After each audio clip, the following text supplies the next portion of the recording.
وشر الأمور محدثاتها وكل محدثة بدعة وكل بدعة ضلالة. أما بعد، فأعوذ بالله السميع العليم من الشيطان الرجيم. بسم الله الرحمن الرحيم.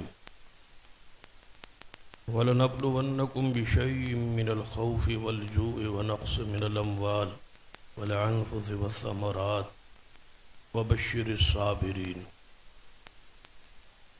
رب اشرح لي صدري ويسر لي أمري واحلل عقدة من لساني يفقهوا قولي.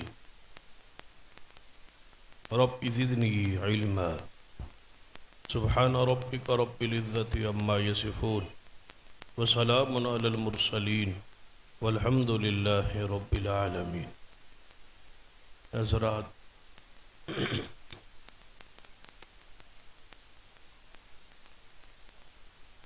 اس وقت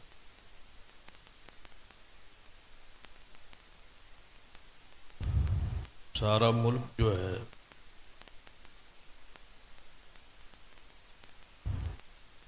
اس کا بہت سارا حصہ سیلاب کی نظر ہے.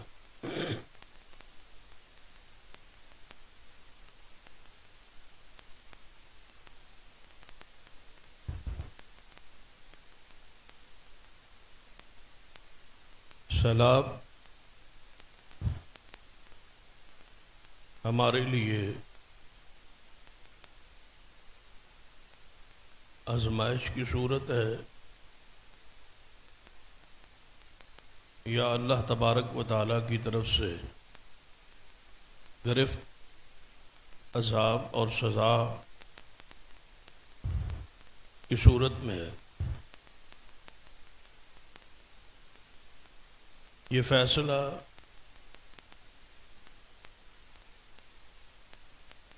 اپنے اعمال کو، اپنی سیرت اور کردار کو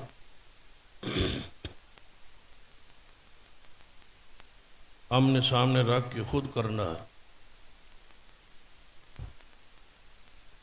کہ ہم اس وقت کس پوزیشن میں مجموعی طور پر ہماری حالت اور کیفیت کیا ہے. یقیناً اہل ایمان پر آزمائشیں آتی،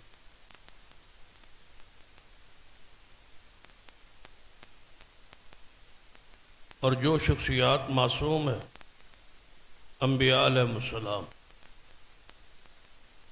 ان پر بھی مصیبتیں، تکلیفیں آئیں. لیکن انبیاء کرام کے لیے یہ مصائب اللہ تبارک و تعالیٰ کی طرف سے امتحان اور آزمائش ہو.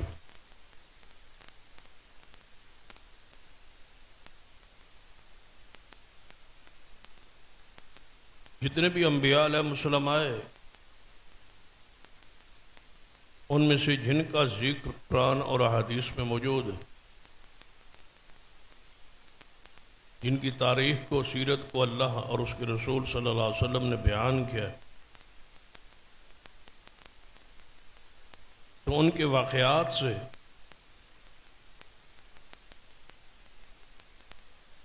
یہ بات واضح ہوتی، مصائب ان پر آئے. لیکن انبیاء علیہ السلام پر مصائب کا آنا ان کی درجات کی بلندی کا ذریعہ ہو. ان کے درجات بلند ہوتے، اللہ تبارک و تعالیٰ کے ہاں ان کی درجات کی بلندی ہو. ابراہیم علیہ السلام پر آنے والے مصائب کا، آزمائشوں کا ذکر قرآن میں ہے، تو آخر میں اس کا نتیجہ بھی ہے، انی جاعلک للناس اماما. اے ابراہیم، ہم نے آپ کو چن لیے، ہم نے آپ کو ساری انسانیت کا امام بنا دیا. یعنی ان کی درجات کی بلندی کا یہ ذرائع کہ ان پر مصائب اور تکلیفیں آتی ہیں اور اس سے صبر کر. دوسری وجہ دوسری حکمت کہ ان تکالیف اور آزمائشوں میں امت کے لیے ایک نمونہ بن جائے کہ جب ہم انبیاء پر یہ دکھ مصائب آئے ہیں تو ہماری امتوں پر آ سکتے ہیں، اور ان میں آپ نے کس طرح نکلنا ہے، انبیاء کی سنت اور اسوہ سے یہ واضح ہو۔ تیسری حکمت کہ انبیاء علیہ السلام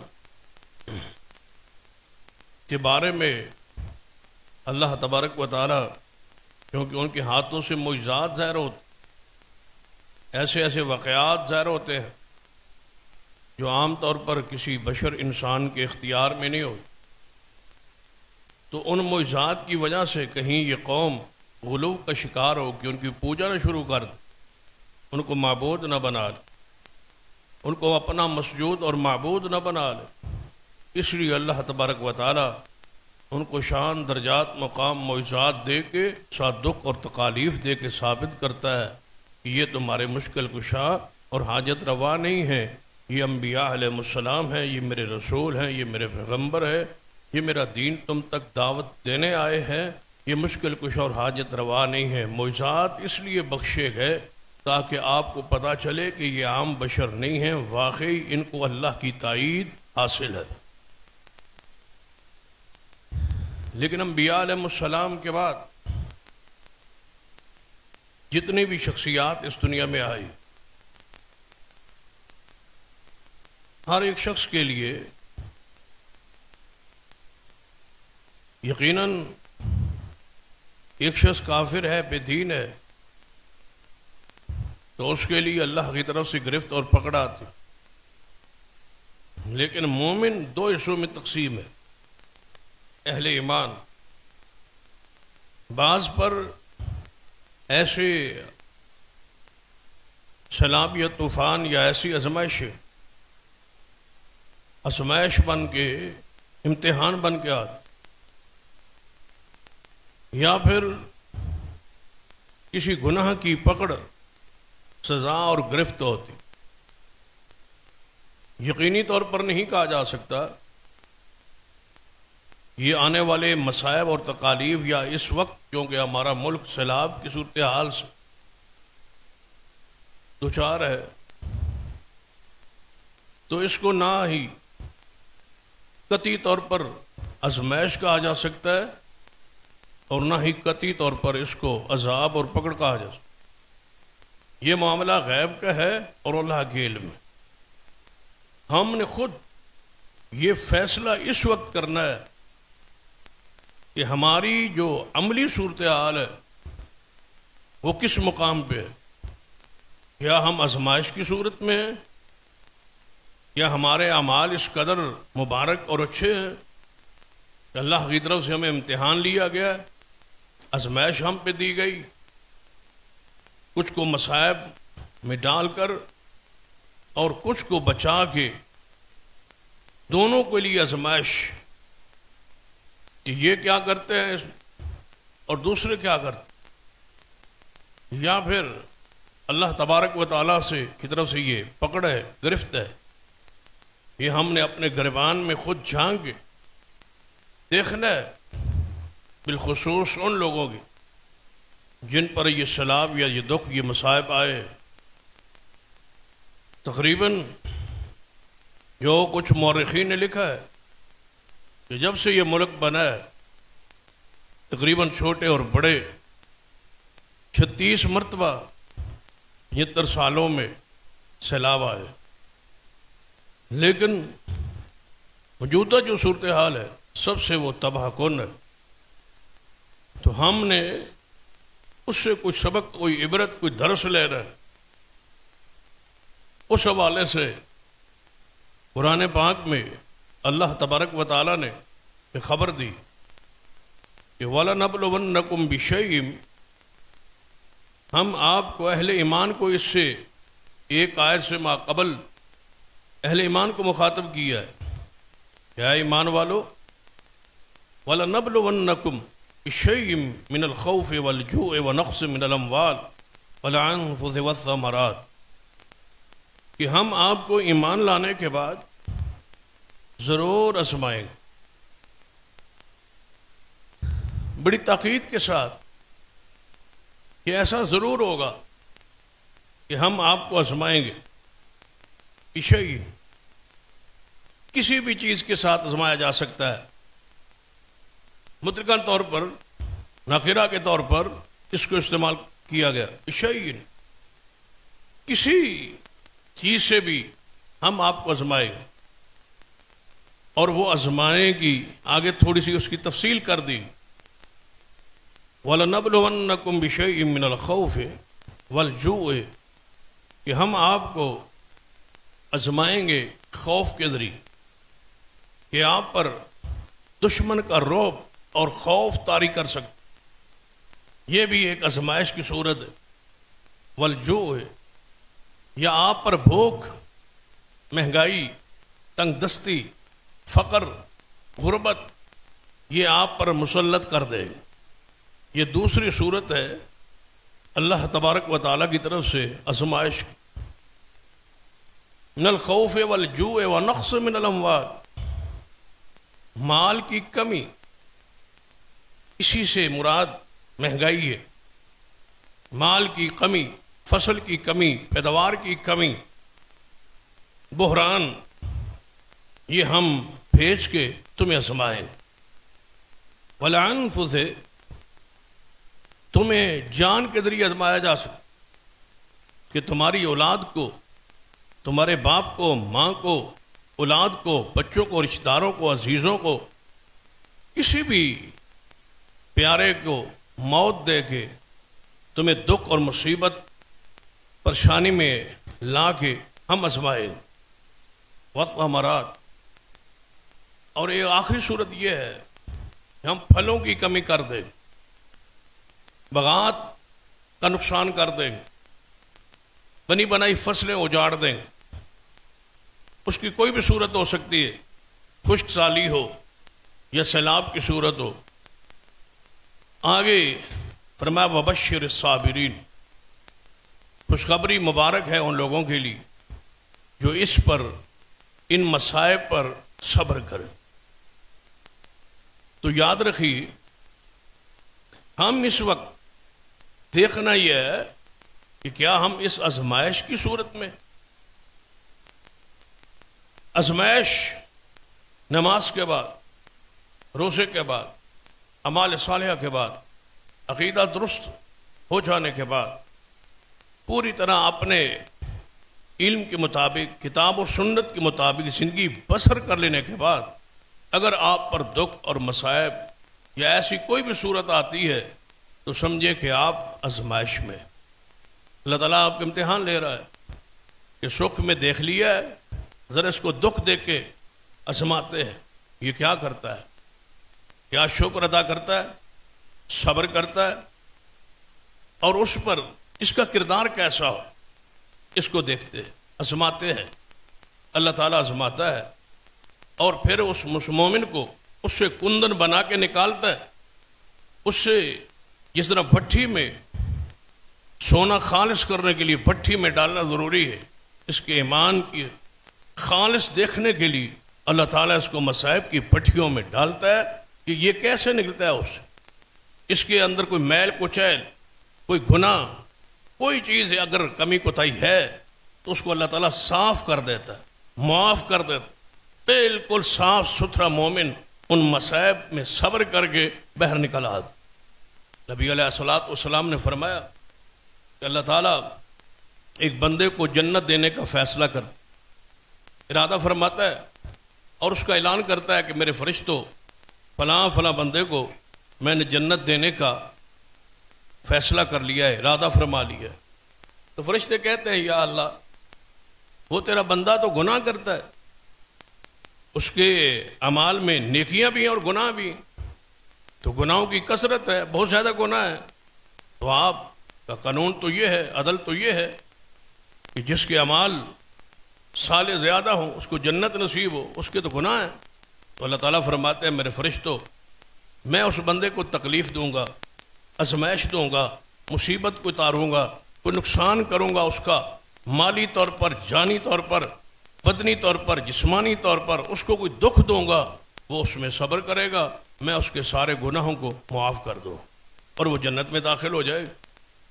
تو یہ اللہ تعالیٰ کی طرف سے آزمائش کی صورت ہے۔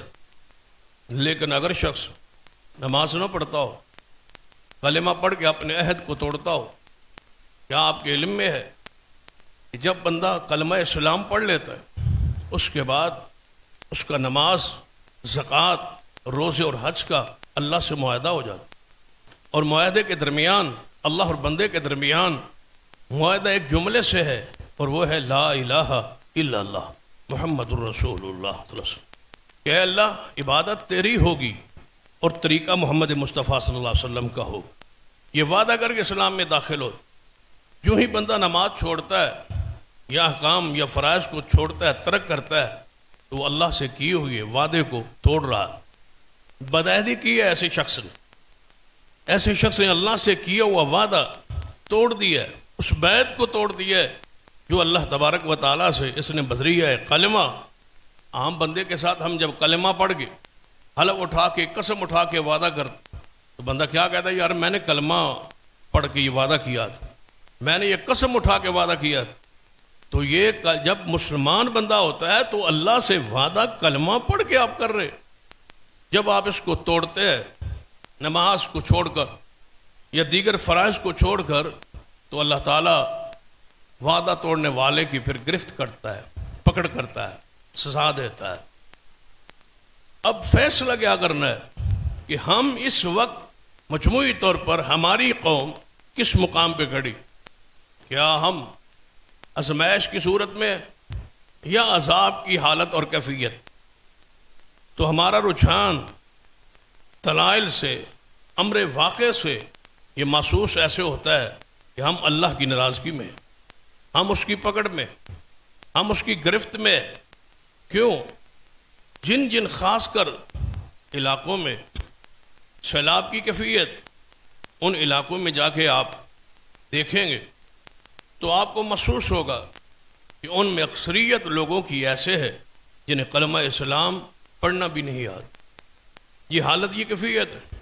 اللہ کی معرفت، رسول اللہ کی معرفت، دین کی معرفت تو دور کی بات، کلمہ اسلام اکثریت، غالب اکثریت ایسی ہے جو کلمہ اسلام کو کہتے ہیں مسلمان، لیکن کلمہ اسلام کو نہیں جان، کلمہ اسلام کے تلفظ کو نہیں پڑھ سکتے۔ تو آپ اندازہ کریں بھلا یہ کیسے مسلمان؟ کیا کیسے کہا جا سکتا ہے کہ یہ آزمائش ہے؟ یہ تو اللہ کی گرفت محسوس ہوتی، اللہ کی پکڑ محسوس ہوتی۔ تو ہمیں ان حالات میں ذرا آپ غور کریں، کتاب و سنت کی روشنی میں قرآن پاک نے کیا کہا؟ فرمایا وما اصابکم من مصیبۃ، اے ایماندارو جو تمہیں مصیبت پہنچتی ہے، جو تمہیں تکلیف پہنچتی ہے، فبما کسبت ایدیکم، یہ تمہارے اپنے ہاتھوں کی کمائی، یہ تمہارے اپنی وجہ سے ہے، تمہارے اعمال کی وجہ سے، تمہارے کرتوتوں کی وجہ سے جو تمہیں مصیبت پہنچی ہے، یہ تمہارے اعمال، تمہارے ہاتھ کی کمائی ہے۔ آگے اللہ تعالیٰ نے بڑے کمال کا جملہ ارشاد فرمایا ہے قرآن پاک، اگر ہم اس کو پڑھ لیں تو یقین جانی رونگٹے کھڑے ہو جائیں۔ اگر ہم اس جملے کو سمجھ لیں تو پھر حیران ہوں اللہ تبارک و تعالی ہم سے کتنی محبت کرتا ہے، ہم سے کتنا پیار کرتا ہے۔ ہم ہی اس کی عبادت کا حق ادا نہیں کر سکتے، وہ ہم سے کتنی محبت کرتا ہے۔ قرآن پاک وما اصابکم من مصیبت فبما کسبت ایدیکم، اے لوگو جو تم پہ مصیبتیں آتی ہے نا، تکلیفیں آتی ہے، یہ تمہارے اپنے ہاتھوں کی کمائی ہے۔ تم گناہ کرتے ہو، نافرمانی کرتے ہو، تو یہ تمہارے گناہوں کی وجہ سے یہ تم پر مصیبتیں نازل ہوتی ہے۔ اور آگے رب کہتا ہے وَيَعْفُو عَنْ كَثِيرٍ، وَيَعْفُو عَنْ كَثِيرٍ، فرمایا میری رحمت یہ ہے کہ میں تمہیں ہر گناہ پہ نہیں پکڑتا، بہت ساروں کو چھوڑ دیتا ہوں، بہت ساروں کو درگزر کر دیتا ہوں۔ تم گناہ کرتے رہتے ہو، میں معاف کرتا رہتا ہوں، تم گناہ کرتے رہتے ہو، میں درگزر کرتا رہتا ہوں، لیکن کبھی ایسی نافرمانی کرتے ہو کہ میں اللہ اس گناہ پہ تمہیں پکڑ لیتا ہوں، بہت سارے گناہوں کو تو میں چھوڑ دیتا ہوں، معاف کر دیتا ہوں، درگزر کر دیتا ہوں، اس پر پکڑتا ہی نہیں۔ وَيَعْفُو عَنْ كَثِيرٍ، اس کی رحمت دیکھ کہ بہت ساروں کو تو میں چھوڑ دیتا ہوں، پوچھتا ہی نہیں، معافی کے اعلان اور بشارتیں دے دیتا ہوں، نوافل کے ذریعے معاف کر دیتا ہوں، صدقات کے ذریعے معاف کر دیتا ہوں، خیرات کے ذریعے معاف کر دیتا ہوں، اچھے جملوں کے بدلے معاف کر دیتا ہوں، کسی مصیبت تکلیف زدہ بندے پر اس وقت معاونت پر میں معاف کر دیا کرتا ہوں، بہت سارے کو تو ویسے ہی میں چھوڑ در گزر کر دیتا ہوں، لیکن پھر بھی جو تم پر مصیبت آتی ہے، جو دکھ آتا ہے، تمہارے اپنے ہاتھوں کی کمائی۔ فرمایا جانوروں کا کوئی قصور نہیں، بچوں کا کوئی قصور نہیں، مجنون اور پاگل اور دیوانوں لوگوں کا کوئی قصور نہیں، لیکن اے گنہگارو، ان کو بھی دکھ پہنچا ہے تو تمہاری وجہ سے، تمہارے اعمال کی وجہ سے۔ بہت سارے بچے موت کے پیالہ پی گئے، بہت سارے مجنون و پاگل دیوانے فوت ہو گئے، ڈوب گئے، بہت سارے جانور لاکھوں کی تعداد میں، پرند چرند درند اور جانور ہلاک ہو گئے، ختم ہو گئے۔ فرمایا یہ تمہاری وجہ سے ہے۔ قیامت والے دن وہ بچے، وہ جناب جن کا کوئی گناہ نہیں، جن نے کوئی قصور نہیں کیا، وہ جوانی چڑھے نہیں، گناہ کو سمجھا نہیں، گناہ ثواب ابھی ہے نہیں، وہ معصوم تھے، چھوٹے تھے، بچے تھے، لیکن وہ ڈوب رہے، پانیوں میں رہ رہے، مچھر کھا رہے، تکالیف اٹھا رہے، تو تمہاری وجہ سے۔ وہ والدین دکھ سوچیں، جو دودھ پیتے بچے رو رہے ہوتے، فرمایا ان کو دکھ مصیبت تکلیف جو آئی ہے وہ تمہاری وجہ سے آئی۔ تم نے کس پر ظلم کیا ہے؟ تم نے گھروں میں گناہ کر کے اپنی اولادوں پہ کتنا ظلم کیا ہے کہ وہ بلک رہے ہیں بھوک کی وجہ سے۔ گناہ تمہارے تھے، بلک وہ رہے، گناہ تمہارے تھے، تباہ فصلیں ہو رہی، گناہ تمہارے تھے، ہلاک جانور ہو رہے، گناہ تمہارے تھے، مرد بیچارے بیمار رہے ہیں، دکھی رہے، یہ سارا کچھ تمہاری وجہ سے۔ وما اصابکم من مصیبت فبما کسبت ایدیکم، یہ تمہارے ہاتھوں کی کمائی۔ ان پر بھی دکھ اور مصائب اور تکالیف آئے۔ جو اللہ والے تھے وہ تو کچھ مصیبت تکلیف آتی تھی وہ آزمائش سمجھ کے اللہ سے معافی مانگتے تھے۔ سیدہ اسماء بنت ابی بکر رضی اللہ تعالیٰ عنہ، یہ سیدنا ابو بکر صدیق کی بیٹی ہے رضی اللہ تعالیٰ عنہ، ان کے سر میں درد ہو۔ کتنی بڑی مصیبت ہے، کتنی بڑی تکلیف ہے۔ عام طور پہ ہمارے ذہن میں یہ کوئی بڑی مصیبت، کوئی بڑا دکھ نہیں، کہ سر میں صرف درد ہوا ہے۔ گھر والوں نے پوچھا کیا ہوا؟ فرمایا کسی گناہ کی پکڑ آ گئی ہے، کتنا مہربان ہے کہ بہت ساروں کو معاف کر دیتا، صرف سر درد ہوا، تکلیف ہوئی کہ میری وجہ سے ایسا ہوا ہے۔ لیکن ہمارے تو علاقے کے علاقے ڈوب گئے، لیکن مجال ہے ہم تو مدد کے لیے ساری قوم اصرار اور قربانی کے لیے موجود ہے، لیکن اللہ کی پناہ کہ مساجد اسی طرح خالی ہے جس طرح سیلاب سے پہلے خالی۔ انہی کی مسجدیں، انہی بستیوں کی مسجدیں، انہی شہروں کی مسجدیں، وہ باہر متاثرین پڑے ہیں۔ مجال ہے اذان کا وقت ہو اور متاثرین میں سے کوئی شخص جس نے پہلے نماز نہ پڑھتا ہو، سلام کے بعد اس میں تبدیلی آ گئی ہو، تصور ہی کوئی۔ انہیں اتنا بڑے طوفان اور سیلاب بھی دلوں کو ہلا نہیں سکا، سوچنے پہ مجبور نہیں کر سکا۔ عبرت اور سبق ہمارے لیے کیا بننا تھا، ان کے لیے بھی نہیں بنا۔ جن کے بچے مر گئے اور فصلیں تباہ ہو گئی، وہ اسی طرح بے دینی میں آج بھی موجود ہے جس طرح پہلے۔ لیکن مومن تو ایسا نہیں ہوتا تھا، مسلمان تو ایسا نہیں ہوتا۔ سیدہ اسماء تو سر کے درد کی وجہ سے کہہ رہی ہے، کسی گناہ کی وجہ سے۔ شخصیت بھی وہ ہیں جو صحابی رسول ہیں، شخصیت بھی وہ ہیں جن کے لیے جنت کی بشارت ہے۔ گھرانہ صدیق ہے، سر کو درد ہے، فرماتی ہیں بہت ساروں کو معاف کر دیا ہے، پتہ نہیں کوئی ایسا گناہ ہوا جس کی وجہ سر درد۔ دکھ کے بعد، تکلیف کے بعد اپنے گریبان میں جھانکیے یہ آیا کیوں ہے؟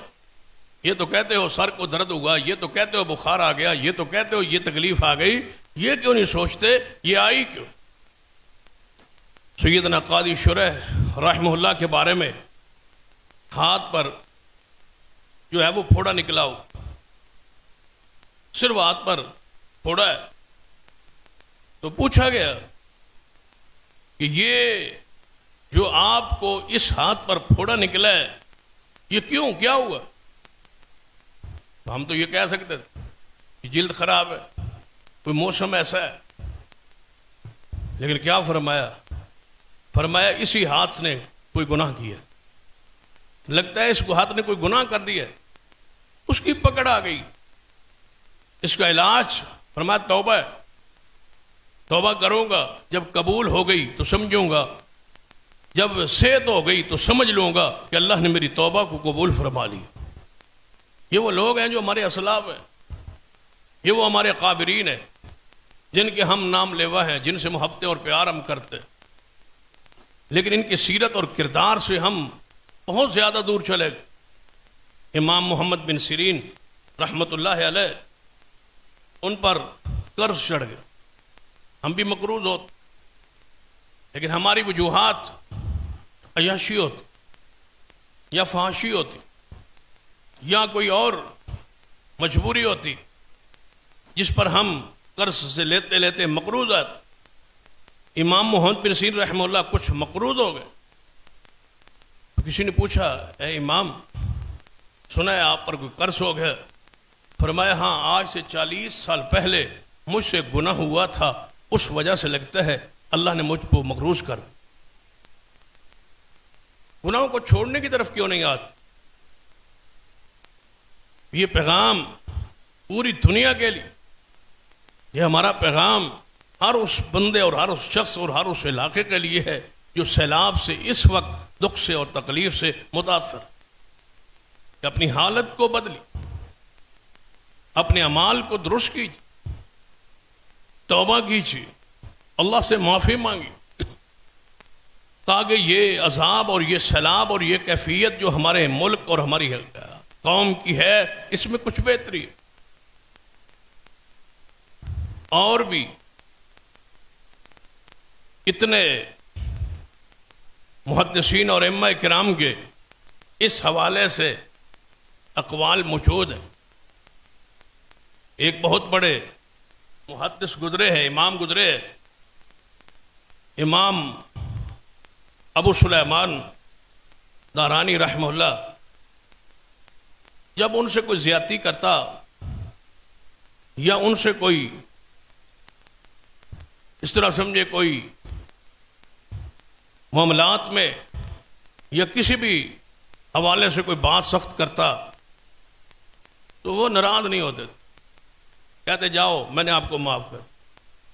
کوئی بھی زیادتی کرتا تو لوگ کہتے آپ کسی کو ملامت ہی نہیں کرتے، کسی کو ملامت ہی نہیں کرتے، ناراض ہی نہیں ہوتے، غصے ہی نہیں ہوتے، وہ آپ کو برا بلا کہہ رہے ہیں اور آپ آگے سے کہتے جاؤ میں نے معاف کیا۔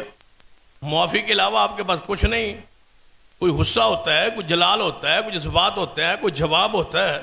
آپ ہر معاملے میں جو بھی زیادتی کرے اس کو معاف کیے جاتے ہیں، معاف کیے جاتے ہیں۔ تو فرمایا کرتے تھے یہ اس کا قصور نہیں ہے، وجہ تو میری گناہ بنا، جب میری وجہ سے ہوا ہے تو پھر میں اس پہ سختی کیوں کروں، پھر اس سے ناراضگی کیوں کروں؟ بےزتی ہوئی ہے میری وجہ سے، نقصان ہوا ہے میری وجہ سے، جو کچھ ہوا ہے کسی میرے گناہ کی پکڑ ہے، لہذا میں ایسے کیوں کروں کہ اس کو ملامت کیوں کروں؟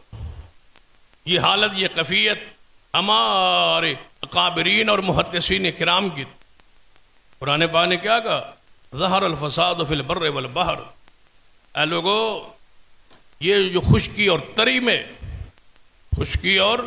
میں جو فساد برپا ہو گیا ہے، یہ خشکی اور تری میں فی البر والبحر، یہ خشکی اور سیلابی کیفیت، ظہر الفساد فی البر والبحر، یہ خشکی اور تری میں، یہ خشکی اور سمندروں میں جو طغیانی آ گئی ہے، یہ جو عذاب آ گیا ہے، بما کسبت اید الناس، لوگوں تمہارے ہاتھوں کی کمائی کی وجہ سے، لیذیقہم، اللہ فرماتا ہے تاکہ وہ تمہیں چکھائے، تمہیں چکھانا چاہتا ہے تمہارے ان بعض اعمال کرتوتوں کا سزا تمہیں دینا چاہتا ہے، مزہ دینا چاہتا ہے، سکھانا چاہتا ہے، تب تمہیں اللہ تعالیٰ ایسی گرفت اور تم پر عذاب کو نازل کرتا، یہ تمہاری وجہ سے، تمہارے گناہوں کی وجہ سے ہے۔ اس پر اپنی سیرت کو، اپنے کردار کو مجموعی طور پر کس طرح ہم ذرا اس کی اصلاح کریں تاکہ ہمارے حالت پر اللہ کی طرف سے رحم و مہربانی ہو کہ ہم نے اللہ کی جتنی بھی نعمتیں ہیں اس قوم نے اس کا شکر ادا نہیں کی۔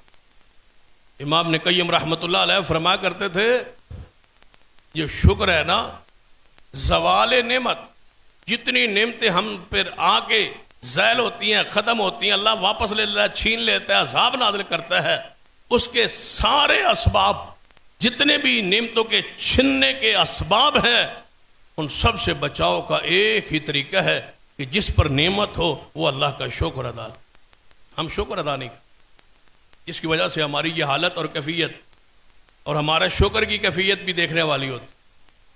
شکر بھی رمال الفاظ کا ہوتا ہے، بس نہ دل کو پتہ ہے نہ اعمال کے ذریعے، صرف زبان شکر ہے، کوئی چیز اللہ کا شکر ہے، بھئی اللہ کا شکر تو ہے، شکر کہتے کیسے؟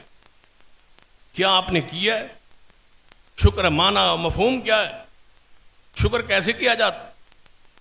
پوری قوم اجتماعی طور پر کفران نعمت کا شکار ہے، ہم اللہ کا شکر ادا نہیں کرتے، اس وجہ سے یہ عذاب ہم پر آ گئے۔ کسی صورت میں ہم شکر سے کوسوں دور ہے۔ ذرا آگے دیکھتے ہیں کہ شکر جو ہے وہ کس کا کرنا ہے؟ اللہ، اور اللہ کا شکر کیسے کیا جاتا؟ سب سے پہلی بات کہ آپ جس نعمت پر اللہ کا شکر ادا کر رہے اس اللہ کی اطاعت ہو، تابع داری۔ جس شکر میں تابع داری نہیں ہے وہ شکر نہیں، تابع داری نہیں ہے، اور آپ کہتے ہیں میں اللہ کا شکر ادا کرتا ہوں، جی اس کا شکر ہے، او جی اس کا شکر ہے، یہ زبان کا جملہ ہے، عمل تیرا اس کا انکاری، صورت تیری انکاری ہے، کردار تیرا انکاری ہے، رات اور دن تیرے انکاری ہیں، اعمال تیری انکاری ہے، سیرت تیری انکاری۔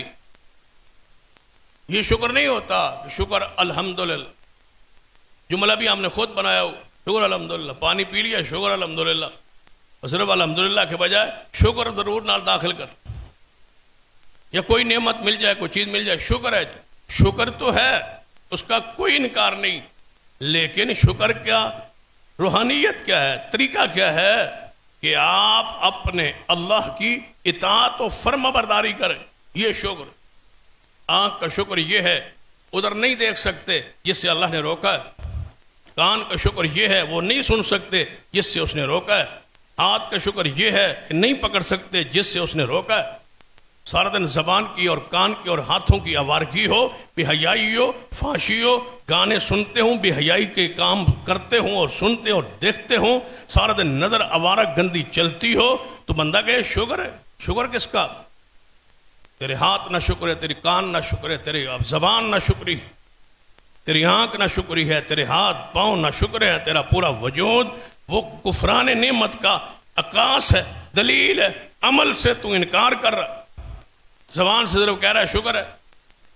سب سے زیادہ شکر کا انداز یہ ہے کہ اپنے اللہ کی تابع داری ہو جس نے ہر نعمت عطا کی۔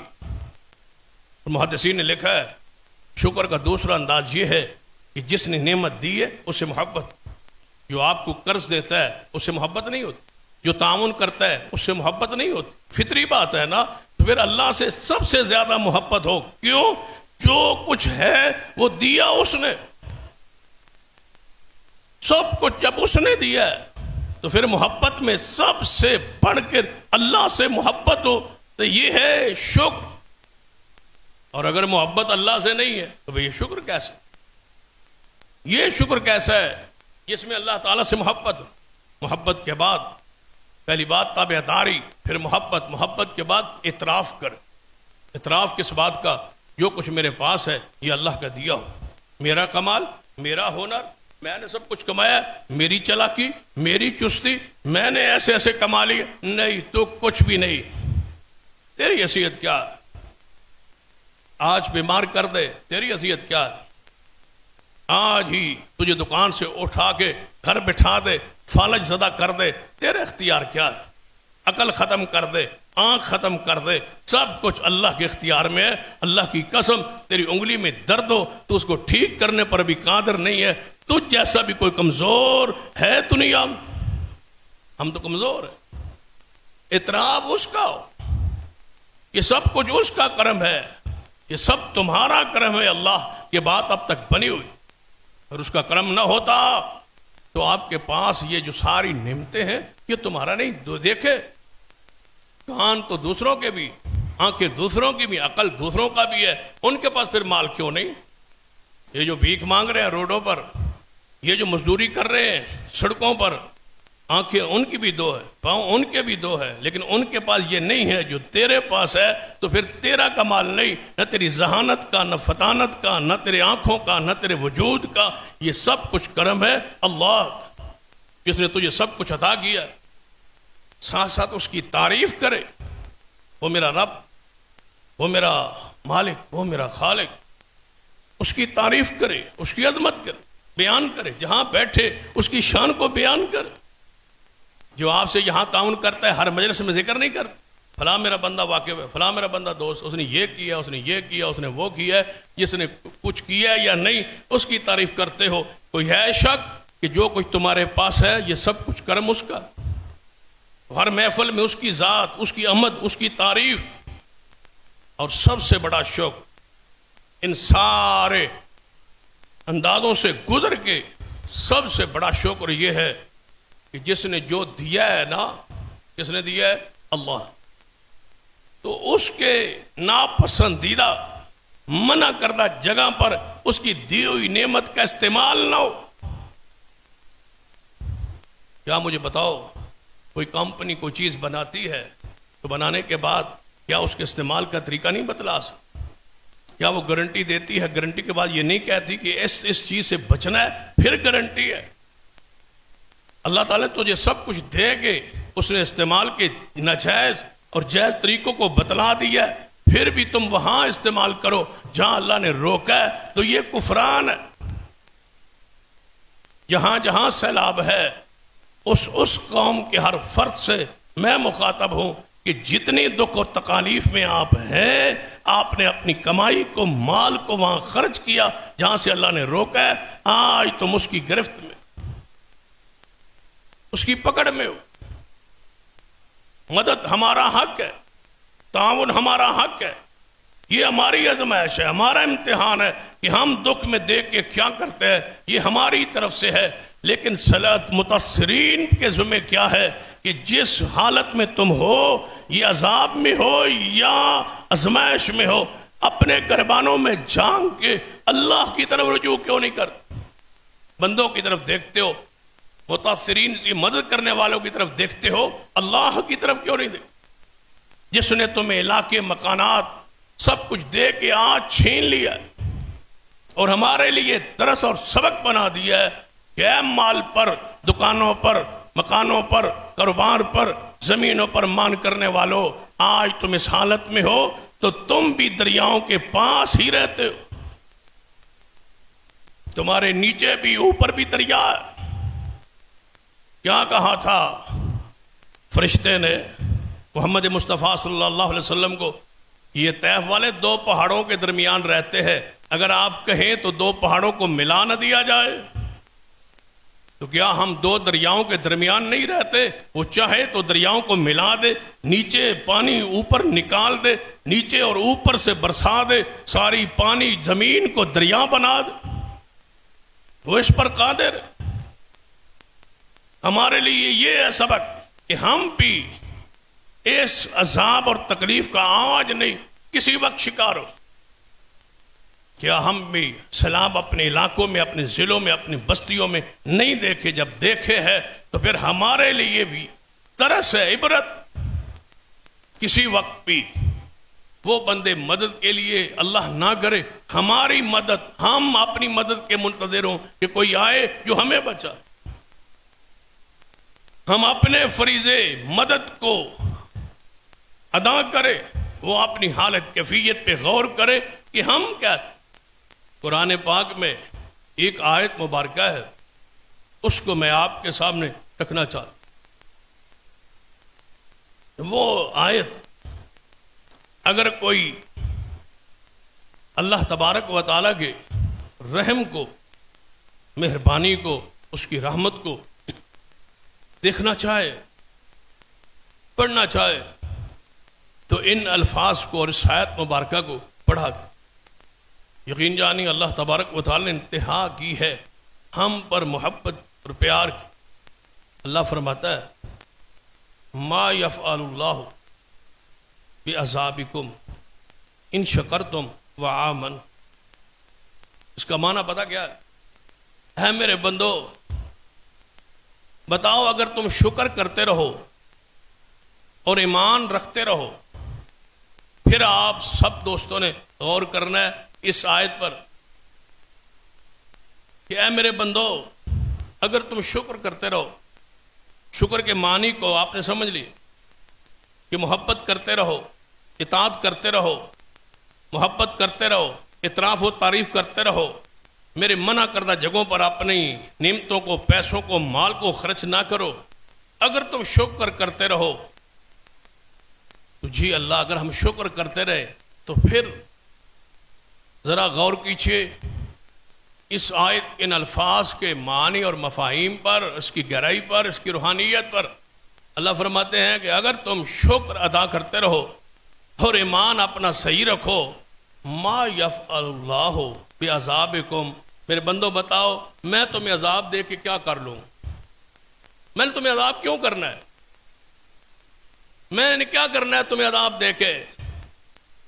کیا مجھے کوئی آپ سے خوف ہے کہ آپ کو مار دوں اور میں بچ جاؤں؟ نعوذ باللہ۔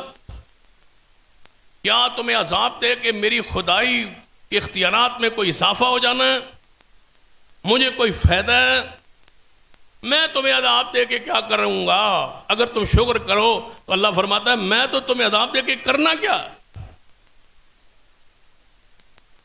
نہ اس میں میرا فائدہ ہے نہ میرا نقصان ہے، میں تمہیں عذاب دے کے کیا کروں گا اگر تم شکر کرتے رہو؟ میں تو اس وقت دیتا ہوں جب تم تکبر کرتے ہو، کبر کرتے ہو، بے حیائی کرتے ہو، گناہ کرتے ہو، نافرمانی کرتے ہو، پھر میں تار کو، رسی کو کھینچ لیتا ہوں کہ تم تھا کیا اور کر کیا رہا؟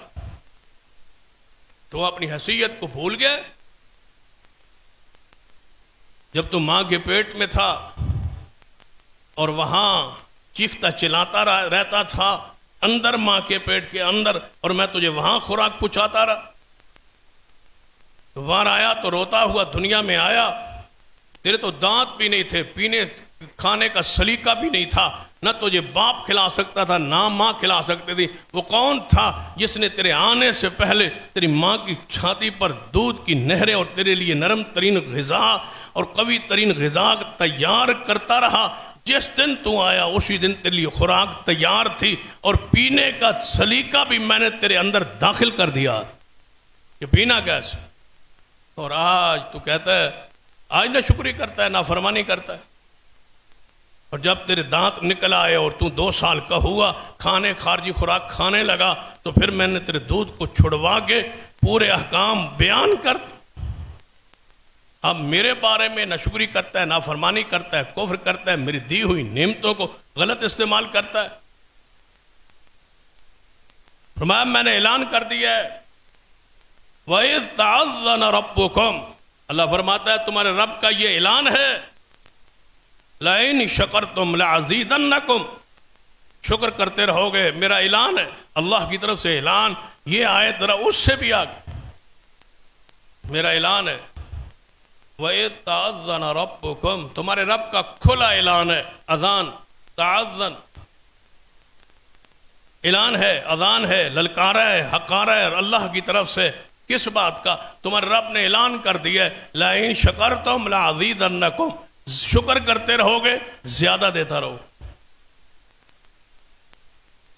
وَلَئِن كَفَرْتُمْ إِنَّ عَذَابِي شدید، میرے بندو اگر کفر کرو گے، اگر نافرمانی کرو گے، میرا عذاب پھر بڑا سخت ہے، شکر کرتے رہو گے، میرا اعلان ہے میں زیادہ دیتا رہوں۔ شکر والی قوم کو اللہ ذلیل اور رسوا نہیں کرتا۔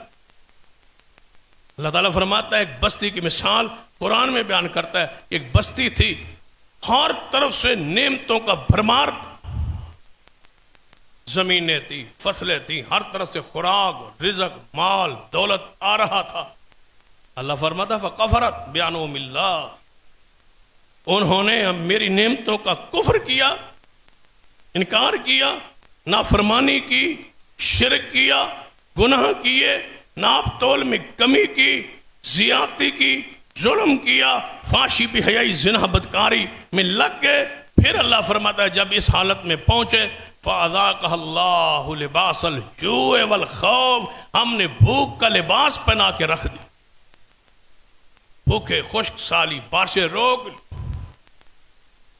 قُلْ أَرَأَيْتُمْ إِنْ أَصْبَحَ مَاؤُكُمْ غَوْرًا، اللہ فرماتا ہے کہ زمین کے نیچے سے جو روزانہ بور کے ذریعے پانی کھینچ کے تم پیتے ہو، کنویں چشموں کے ذریعے نیچے سے جو پانی نکالتے ہو، اگر میں اس کی سطح نیچے کر لوں کون ہے جو اس کو اوپر لے آئے؟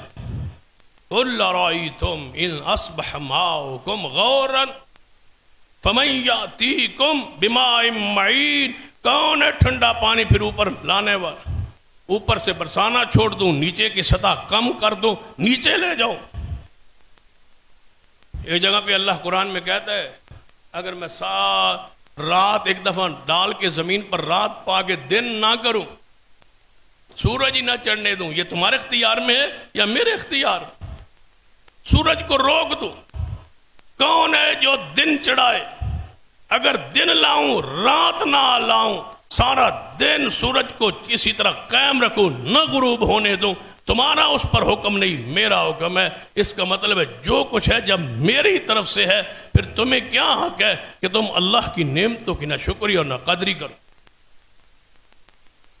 کیا اللہ کی نافرمانی کی سزا دنیا میں نہیں ملتی؟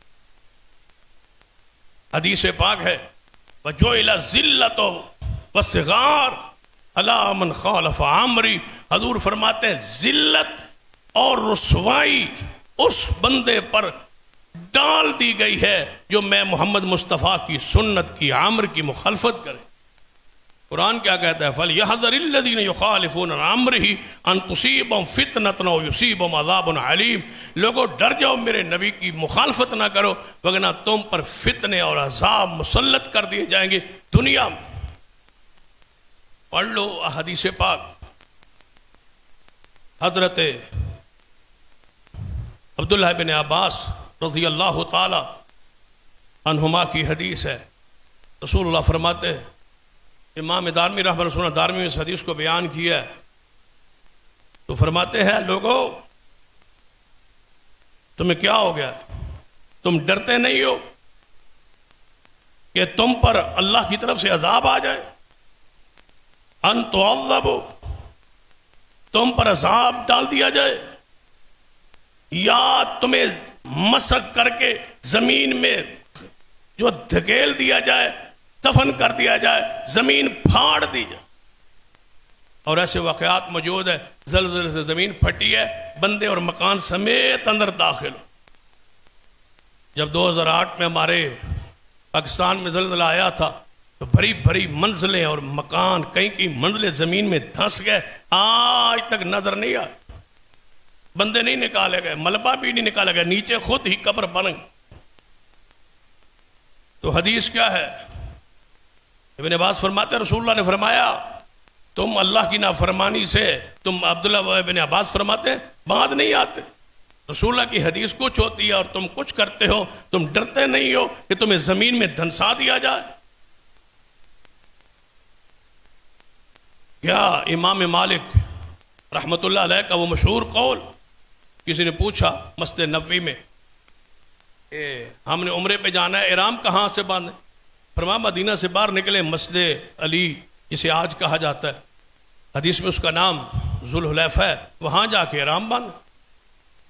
اس نے کہا یہیں سے باندھ لوں، مسجد نبوی سے، مسجد نبوی سے باندھ لیتا ہوں، حضور کی روضہ پاک بھی یہاں ہے، مسجد نبوی بھی یہاں ہے، یہاں سے باندھو، چند میل پہلے باندھ لو۔ فرمایا وہاں سے جا کے باندھو، اللہ سے ڈرو، کہیں ازمائش نہ آ جائے، کوئی عذاب نہ آ جائے، کوئی فتنے کا شکار نہ ہو جائے۔ بندے نے کہا اس میں فتنے اور عذاب کی بات کیا ہے، میں یہاں سے باندھ لوں گا، حضور نے وہاں سے باندھا ہے، میں یہاں سے باندھ لوں گا، 4 5 10 میل اگر پہلے باندھ لیا جائے تو حرج کیا ہے؟ فرمایا تم نے قرآن نہیں پڑھا، فَلْيَحْذَرِ الَّذِينَ يُخَالِفُونَ عَنْ أَمْرِهِ، وہ کام فضیلت کا کرنا چاہتے ہو جو رسول اللہ نے نہیں کیا، جاؤ ڈر جاؤ کہیں تم پر گرفت نہ آ جائے، عذاب نہ آ جائے، پکڑ نہ آ جائے۔ ایک واقعہ اس پہ ذرا غور کریں، سیدنا امیر المومنین عمر فاروق رضی اللہ عنہ بازار میں گئے، منڈی میں گئے، خیال آیا چلو منڈی چاہتے ہیں، ریٹ چیک کر، سنا با مہنگائی کچھ ریٹ پڑے ہوئے ہیں، تو آپ منڈی میں چلے۔ امیر المومنین سامنے دیکھا کہ غلہ پڑا ہوا اور لوگ آٹے کو اور دانے کو ترس رہے، لیکن منڈی میں وہ اس دن غلہ آیا ہوا۔ فرمایا یہ غلہ کس کا ہے؟ یہ جو ڈھیر لگا ہوا ہے غلے کا، یہ کہاں سے ہے، یہ کس کا ہے؟ کہا گیا یہ آپ کے غلام کا ہے، اور سیدنا عثمان کے غلام جو ہیں فروخ ان کا ہے، یہ ان کا ہے اور آپ کے غلام۔ آپ نے فرمایا ان کو بلاؤ، بلایا گیا، فرمایا یہ غلہ دونوں تمہارا ہے؟ جی جی ہمارا ہے۔ فرمایا مدینے میں قحط ہے، مال کی کمی ہے، خوراک کی کمی ہے، اور تم یہ کہاں سے لائے؟ انہوں نے کہا ہم اپنے پیسوں سے خریدا تھا، اپنے پیسوں سے خریدا تھا، رکھا ہوا تھا، روکا ہوا تھا، اب ریٹ بڑھا ہے، کمی ہوئی ہے، قلت ہوئی ہے، باہر نکالیں، ریٹ اپنے سے دیں گے۔ فرمایا یہاں چیز کی کمی ہے اور تم نے روکا ہوا ہے؟ فرمایا ہاں امیر المومنین، اپنے پیسوں سے لیا ہے، اپنے پیسوں سے، سرکاری پیسوں سے نہیں، سرکاری وسائل سے نہیں، اپنی کمائی، اپنا کاروبار، آپ خریدا، آپ بیچ رہے ہیں، ریٹ ہماری مرضی کا، خریدا ہم نے، پیسے ہمارے، انویسٹ ہماری۔ سیدنا عمر نے فرمایا رسول اللہ صلی اللہ علیہ وسلم کی ایک حدیث ہے کہ جب تم اس طرح کرو گے، وقت آئے گا تم اسی طرح کرو گے تو اس وقت اللہ تم پر غربت، فقر، تنگ دستی اور کوڑ مسلط کر دے۔ کہنے لگے پیسے اپنے، کمائی اپنی، ریٹ اپنا۔ غلام نے یہ بات کہی، اپنے غلام، اور یہ سیدنا عثمان کا غلام تھا، اس نے یہ بات سنی تو فرمایا امیر المومنین ٹھیک ہے، آج کے بعد میں ایسا نہیں کروں گا، اور جو پہلے ریٹ تھا اس پہ یہ فروخت کرتا ہوں، بیچتا ہوں۔ میں نے حدیث سن۔ دوسرے نے کہا جو اپنا غلام تھا، کہنے لگا پیسہ ہمارا، ریٹ ہمارا، ہم تو اسی ریٹ پر بیچیں گے۔ جو اس حدیث کے راوی ہے وہ فرماتے ہیں کہ میں نے اپنی آنکھوں سے دیکھا اس بندے پر، وہ تو بیچ گیا، ایک دفعہ پیسہ کما گیا، اس ریٹ پہ دے گیا، امیر المومنین آگے حدیث سنا کے وہ گزر گئے، لیکن میں نے اپنی آنکھوں سے دیکھا بھوک سے مرتا ہوا اور ہاتھوں پہ کوڑ نکلے ہوئے، وہ بیماری اس پر مسلط ہو گئی جس کی خبر حضور دے۔ مجھے بتلاؤ کیا یہ حالت کیفیت سیلاب کے زدہ علاقوں میں مال بھیجنے والوں کی جو چیز وہاں ضرورت ہے اس کو بھیجنے والوں کے ریٹ بڑھانے والوں کی حالت کیفیت، کیا یہ نہیں ڈرتے کہ اللہ ان پر کوڑ مسلط کر؟ تمہارے ماں باپ دادے قبروں میں ہیں، کچھ نہیں ساتھ لے گئے، اور تم ریٹ بڑھاتے جا رہے ہو، بڑھاتے جا رہے ہو، بڑھاتے جا رہے ہو، قوم کو تنگ کرتے جا رہے ہو تاکہ یہ پیسہ کما لو، لیکن یاد رکھنا تم نے بھی زمین میں دفن ہو جانا ہے، پیسہ یہیں موجود رہے گا، تمہاری اولادوں کے ہاتھوں پہ کوڑ اور بیماریاں، تکلیفیں مسلط، کوئی کینسر سے مرے گا، کوئی کوڑ سے مرے گا، کوئی کسی بیماری سے مرے گا، کوئی کسی تکلیف سے مرے گا. اور ہسپتالوں پہ خرچ کرنے سے بہتر ہے اس قوم پہ خرچ کرو جو متاثرین. کم کرو ریٹ، بڑھانے کے بجائے کم کرو، تاکہ ان تک آپ کم از کم منافع کم کر لو، تاکہ ان تک حقداروں تک مال پہنچ جائے. پہلے سے بھی بڑھا رہے ہو، منافع کو کم کرنا چاہیے، ان کو ریلیف دینا چاہیے، ان سے مدد کرنی چاہیے. یہ صورت بھی ہے کہ اسلام میں تھی، لیکن ایسا نہیں. صرف ایک ایک حدیث کی مخالفت پر اللہ نے عذاب نازل کیے. ہماری حالت کیفیت کیا؟ ایک آتا ہے نا حدیث میں، سیدنا سعید بن مسیب رحمۃ اللہ حج پر جا رہے، تو ایک بندہ تھا، دوست تھا، وہ انہیں الوداع کرنے آیا. مسجد میں وہ بیٹھے تھے، الوداع کر کے نکلنے لگا، اذان کی آواز آ گئی. تو سعید بن مسیب نے فرمایا اللہ کے بندے مل کے جا رہے ہو، میں تو حج کو عمرے کو چلا ہی جاؤں گا، مجھ کے مل کے جا رہے ہو، ذرا اذان ہو گئی ہے، اب نماز پڑھ کے جانا، نماز پڑھ کے جانا. اذان سن کے مسجد سے نکلنے والا شیطان اور منافق ہوتا ہے، یہاں رک جاؤ. صرف وہ بندہ اس حدیث کے جناب وعید میں نہیں آتا جو باہر جائے اور نماز سے پہلے جماعت سے پہلے واپس آئے. جو اس ارادے سے نکل جائے کہ میں نماز نہیں پڑھنی، چھوڑو آگے پڑھ لیں گے، نہیں پڑھنی. مسجد کے اندر اذان کی آواز آئی، وہ جانے والا فرمایا اللہ سے ڈرو. وہ کہتا ہے میرے ساتھ ہی آگے حرام ہیں پہاڑیوں پہ، کالی جو پہاڑیاں مدینہ سے شام کی طرف، ان پہاڑیوں کو سر کو حرک آج. فرمایا میرے ساتھی وہاں پہنچ گئے، میں جا رہا ہوں. امام بن سعید بن مسیب کچھ دیر وہاں رکے رہے اور اس کا ذکر کرتے رہے. وہ نکل گیا، وہ چلا گیا، وہ نکل گیا، وہ چلا گیا. نماز اس کو کہی تھی، اس نے پڑھی نہیں ہے، پتہ نہیں کیا بنا، ساتھیوں کو پہنچا یا نہیں پہنچا. خبر آئی کہ گھوڑے سے گر کے ٹانگ ٹوٹ گئی. یہ اللہ کی گرفت، اللہ کی پکڑ ہے. مجموعی طور پر قوم اس کا شکار ہے. لہذا متاثرین سے چاہیے کہ وہ اللہ سے توبہ معافی مانگے، نماز روزے کی طرف توجہ کرے، زکوٰۃ، صدقات، خیرات، شریعت، ایمان، عقیدہ، اعمال، بے حیائی، فحاشی کو ختم کرے تاکہ اللہ کی پکڑ سے وہ باہر نکلے. ہمارے لیے آزمائش یہ ہے کہ ہم عبرت پکڑے، کہیں ایسا نہ ہو کہ ہم کسی طوفان اور سیلاب کے ہم نہ اللہ نہ کرے کہیں شکار نہ ہو جائیں. ان کے ساتھ محبت کرے، ریلیف، ان کی مدد کرے، ان سے تعاون کرے، ان کے لیے ریٹ کم کرے، ان سے محبت کا اظہار. یہ صورت میں ہم کر سکتے ہیں تاکہ ہم بھی اللہ کی آزمائش اور اللہ کی طرف سے آنے والے جو پکڑ ہے اس سے ہم بھی محفوظ رہے. اللہ تعالیٰ مجھے اور آپ کو توفیق عطا فرمائے کہ ہم ہماری اصلاح ہو. اقول قولی ھذا واستغفر اللہ لی ولکم ولسائر المسلمین وآخر دعوایا الحمدللہ.